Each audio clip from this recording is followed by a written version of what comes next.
Still cheap with 2 eyes. I feel using your weight to tell you how fit you are. Fit?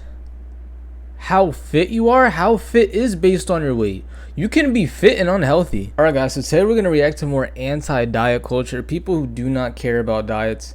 I actually tried some Taco Bell today. I haven't had Taco Bell probably a month and a half, 2 months. It's been a pretty long time for me. And I only tried like 1 or 2 burritos, like nothing crazy. I didn't want to do anything crazy.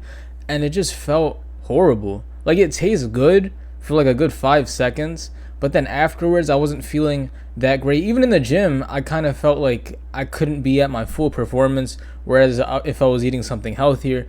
And on top of that, like it's throughout the day, I don't feel as energized as I usually do off of just one small meal. Just one. It's garbage. And it feels good for like 5 seconds. And after that, it's a waste. So we're going to react to more anti-diet culture and people who eat horrible foods all the time, not just one small meal once in a while. They do it all the time, and they're continuously ruining their lives, and they don't feel as good as they could be if they ate a lot healthier food. There's a little thing up here. I wonder what this says. If you or someone you know has questions about body image, food, or exercise, it's important to know that help is out there and you are not alone. If you feel comfortable, you can confide in someone you trust or check your resources. Please remember to take care of yourselves and each other. Well, thank you, TikTok. Thank you. I mean, it says to take care of yourselves and each other. That doesn't mean to make each other feel good. That means to protect yourself against diabetes, against shortening your lifespan, against not feeling good. So I hope this is the message they're trying to say. Take care of yourselves instead of saying just love yourself no matter what. That's pretty stupid. But please, guys, take care of yourselves. It's very important for you and the people you care about. So I decided to what I eat in a day, anti-diet edition. make another one of these videos showcasing what I eat in a day as a fat woman who isn't interested in dieting or pursuing intentional weight loss, which pissed off a lot of people in the last video, so I'm mostly Like it making should. this fight. Today I started off the day with a whole wheat peanut butter sandwich with an apple and a glass of milk. I woke up very abruptly, which is why I look super doe-eyed here, but eventually this gave me energy to start the day. Then I went around doing some errands. And I was pretty hungry, so I had So some peanut butter nachos, sandwich and black nachos. beans, green onions, guac, and a Pepsi, and there's the dog who wants to stay. There's the Twix. Then I had half a Mars I was bar waiting for to something to pick come. me up while running some other errands. And then that evening, I made dinner with a friend. We made some roasted chickpeas, some roasted cauliflower and carrot. What's the next Holiday cookies I thing? can't Holiday cookies. So even like excluding all the meals she had, it's just cookies, Twix bar, I guess some peanuts, walnuts, whatever that is. I don't know, some type of nuts, and an orange. So it's like your snacks aren't even like you had like some nuts and stuff, but they're not really, there isn't really anything good. You're having nachos, Twix, and cookies. If you cut all that out, maybe the peanut butter sandwich is not that bad, even though it is it does contain a lot of fat. Peanut butter has a lot of fat in it. You're just putting fat on top of more fat. And that's why you're not losing weight. Food to me equals fuel, joy, community, and more. Hashtag anti-diet. Someone said, hearing you end it with, I'm satisfied and happy with what I ate, made me realize how rarely I feel this way, even on my healthiest days. Wow. Well, I mean, her being happy is her emotion. And emotions can be misleading, because let's just say I have a buffet. I could be satisfied with the buffet. It tasted really good. I got my money's worth. I paid some money and ate a ton of food, a variety. But at the same time, you're putting horrible food in your body and you're getting bigger. You can be satisfied with eating what you want, but you're still going to get bigger at the end of the day. You're going to look worse, and you're going to let diabetes take you over. I think, and any dietitian would tell you, this is a pretty balanced day. It's not. It's really not. It's a lot better than like the 15,000 calorie girl one day. Definitely better, but it's not good enough if you're trying to lose the weight, but she's not even trying. I feel satisfied. I don't feel satisfied after a meal unless I eat when my judgmental family isn't home. So she's a closet eater because her family makes fun of her. Is she even big? If she's not that big, it's not an issue. I can't see too much. I hate the new Kanye. No, this isn't even anything. I don't know. I can't say too much about her. She's probably pretty big. Not insanely huge, so she's like overweight. And she was pregnant, right? I swear 16 and newborn was yesterday. What? She was pregnant at 16. I mean, if you're pregnant, that's like the only excuse I would give for you being fat. But a lot of pregnant people, after they're pregnant, they go and they lose the weight. They don't just be like, oh yeah, you know, I was pregnant 3 years ago, still big, you know, dang pregnancy, but I care about the baby more than my health. No, it's like if you're pregnant, that's part of life. You gotta lose the weight eventually, or else you're just gonna be big for your entire life. But if she was newly pregnant, I can't really say much about her. But still, like if you have a kid too, you shouldn't just be eating a ton of Snickers bars and stuff. You have a kid inside you. Give the kid some broccoli. GoLo, we're coming. Day 4 of the 12 days of diet culture is just a Christmas thing. Like the 12 days of winter, I think that's the reference. For you. Welcome back to the 12 Days of Diet Culture series where I will be breaking down diet culture bullshit for the next 12 days leading Interesting. up to Christmas Day. Today we are on day 4 and we're covering GoLo. I've never done a video on this one before, so this one was really fun to dig into. It's not surprising that the language is very similar to all the other diets that we talk about on this page. Probably my favorite thing is when you go on their website, their slogan right across the front. Go lose weight, go look great, go love life. Let's just slap you in the face with some fat phobia right when you come on the website, insinuating that when you lose weight and look great, you automatically will love your life. You will love your life a lot better if you lost weight. Life is not going to be perfect. You're not going to hit a peak where you're just always going to be constantly happy. It's life. You're going to have ups and downs no matter what. But at the same time, you're going to be a lot healthier, a lot more stable, and be able to do a lot more things. Like sometimes I equate it to being broke, right? A lot of broke people like to say, oh, well, money doesn't buy you happiness.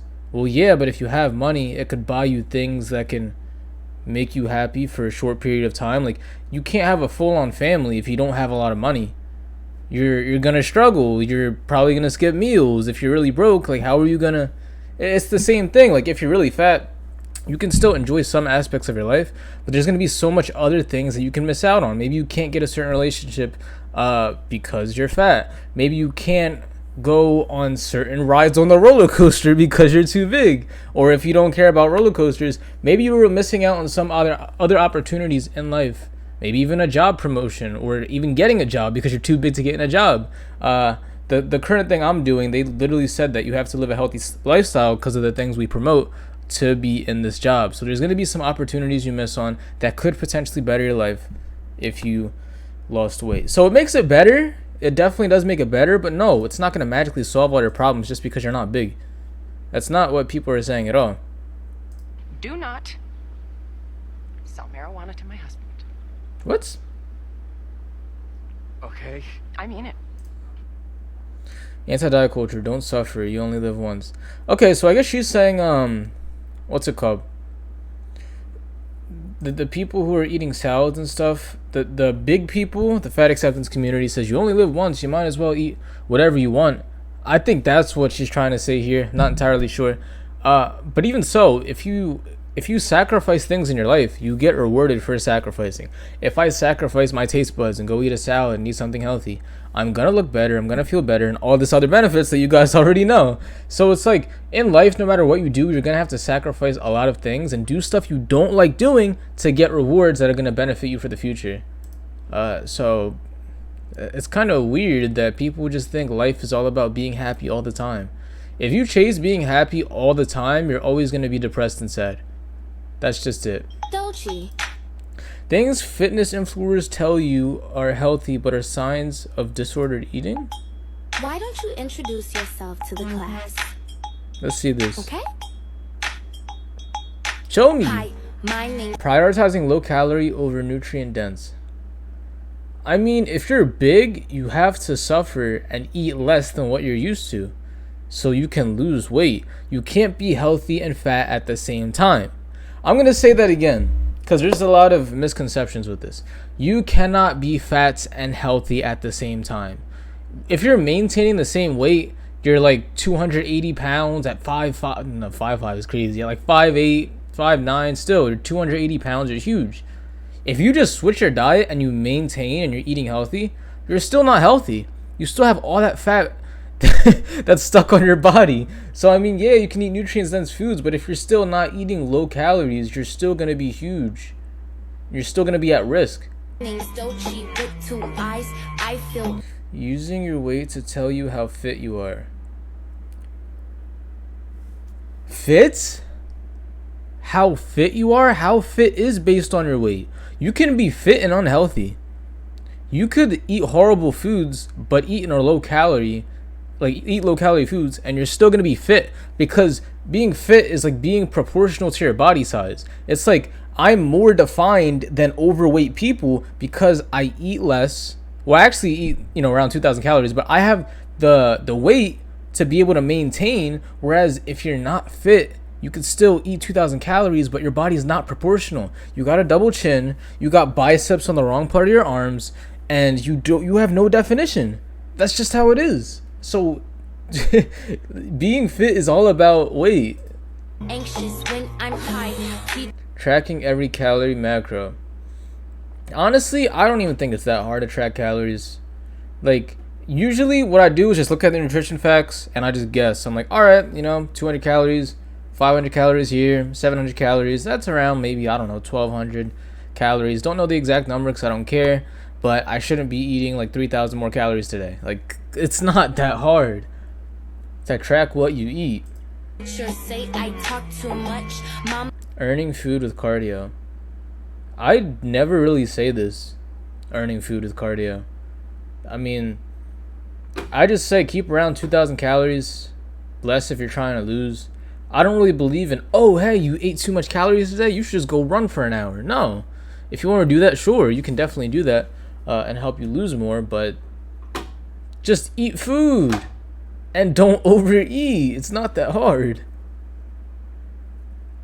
I don't talk about my fitness journey very often on here, but I've officially been working out pretty consistently for about a year now, and a lot of things have changed. My posture has gotten better. I no longer get winded going up a few flights of stairs. I can carry my Trader Joe groceries home without having to stop every couple blocks to put down the bags. I have so much more stamina. Like, friends actually invite me to physical activities like hikes because now I can So yeah, I'm proud of her. Her thing says 1 year of working out and I'm still the same size, and that's okay. I mean, you can still be more athletic and more healthier if you were the same size, but you losing weight, if that's what you're trying to do, which she's probably trying to lose more weight, is all about eating less. That's literally it. You can still, go up a flight of stairs and do all this other stuff, go to physical activities, just like you're doing now, except be more thin and leaner and healthier. And that doesn't come with just running a lot or doing a lot of weights and stuff. No, that comes with you eating less calories than what you're usually doing.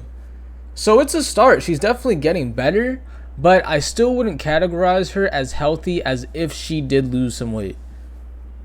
So I'm not gonna full send just destroy this person because she's trying, and that's great for her. But if she is really mad that she hasn't lost weight, that is still her fault. It still is. Absolutely insane to me is that we have no trouble grasping that there are thin people who don't work out, they eat like shit, and they still live in a small body. So we understand that health doesn't equate to a body size when it comes to thin people, but for some reason, when we talk about fat people living healthy, balanced lifestyles, all of a sudden, they're the exception. Fat people can never be healthy. That's a fucking contradiction. It's not a contradiction. You can still be unhealthy and skinny. If you have a very fast metabolism, I have a relative who's like this. They just eat straight up horrible foods, bags of chips, Snickers bars, ice cream, all that stuff, and they're still skinny. That doesn't mean they're healthy. They could still have a lot of problems with them. They just aren't fat. And at the same time too, they are healthier than if they were 100 pounds more than what they are now. So yeah, that's just an unfair advantage that they may have. It's still life, but they're not healthy at the end of the day. And if you're fat, it's more likely that you're going to have problems because you have all this fat on top of you. And on top of that, you're putting a lot of garbage into your system. So hey, it might not be totally fair because genetics can also play a role in you being fat or not.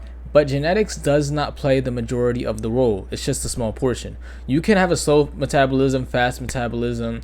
You can have a bunch of things blocking your way from actually achieving a good body, but you can still get it at the end of the day if you put a lot of hard work in and you actually care about the calories and the food that you're putting into your body. So I don't think it's a contradiction at all. I think she's just trying to hate on thin people. But yeah, she is kind of right in the point that those people should be categorized as unhealthy, yes. But we should not say that fat people are healthy just because they eat salads. That's crazy. But hey, that was the fat acceptance video about anti-diet culture. And at the end of the day, stop being fat.